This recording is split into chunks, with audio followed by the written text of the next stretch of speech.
The 2 years that I was here now was practically a life-changing experience for me because before coming here, I had always known what was right and all those things, but here actually got me in a conscious state of mind towards doing what I needed to do. So being here was actually a 60-40 thing. The environment was conducive to me making the change, and then 40% was my mind deciding that it was time for a change.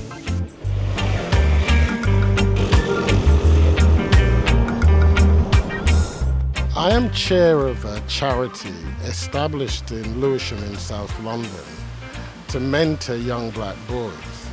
And the reason why I've become involved in that project is that for the last 15 years, I've spent perhaps 95% of my time at the Central Criminal Court, more popularly known as the Old Bailey, defending young black men between the ages of about 14, 15 to 30, who have been killing each other on an industrial scale throughout that period.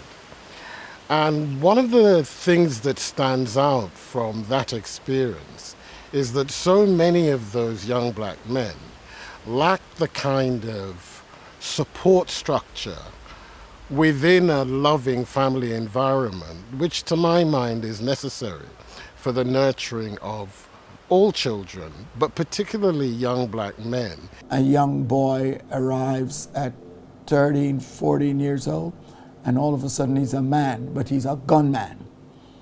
And Ishmael Baugh, in his book, has said that in many of these cases, then it takes almost institutionalized rehabilitation. It's not just admonition. Hey boy, get up off the corner, you're big enough now, go to school or get a job.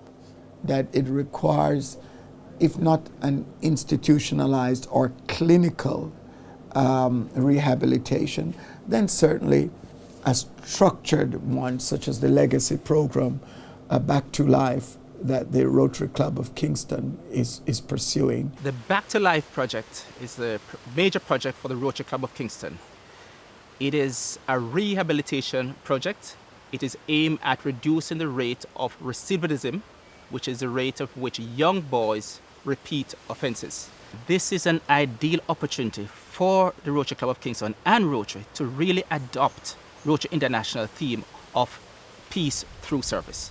Now, by going into the Rio Kobe Correctional Centers, by targeting these 100 wards, we are going to use this, keep the statistics very, very well documented to reduce the rate of which these young men will reoffend.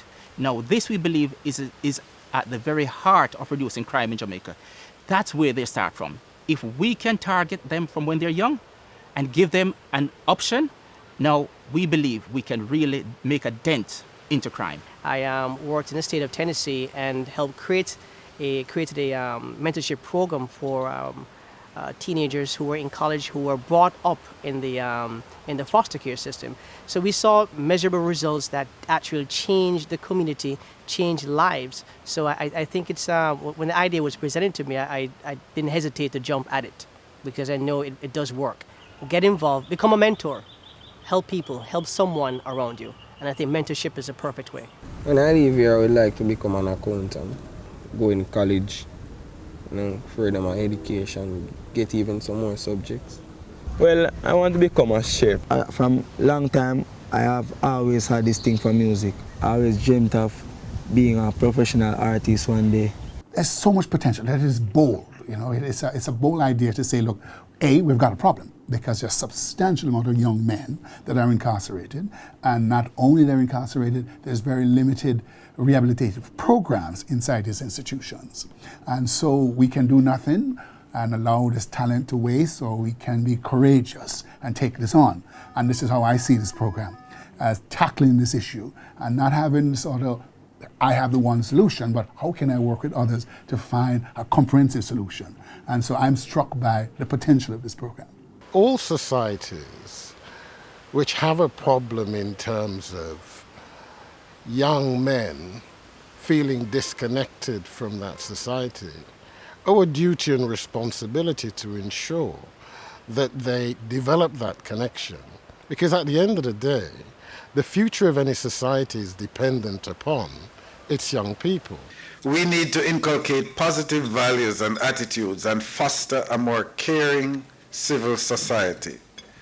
We need to strengthen the family by enhancing parenting skills, protecting our children, and providing for them the education and necessary opportunities for developing to their fullest potential.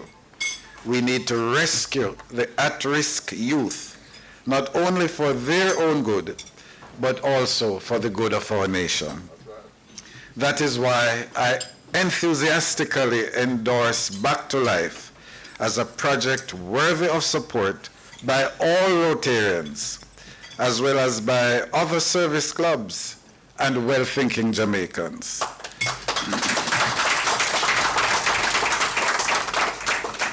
My expectation is that its success will guarantee a momentum which results in national acceptance and implementation of this project, or adaptations of the project as might prove necessary.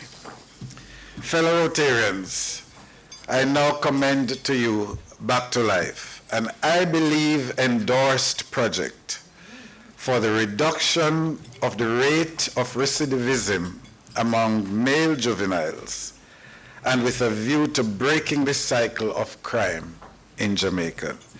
Every success to you, and thank you. Mommy, if I did hear when you talk to me, I wouldn't be here. I wouldn't be here.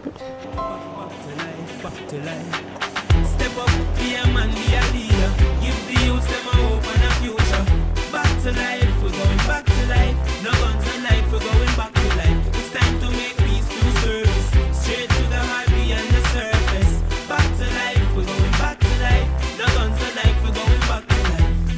Do right by the youth. Share thoughts and the truth. Give them an ear, somebody's there to give them a hand. We all want to change. The prize is in range. Let's break it down, a word at a time, a hand and a smile, our future will climb.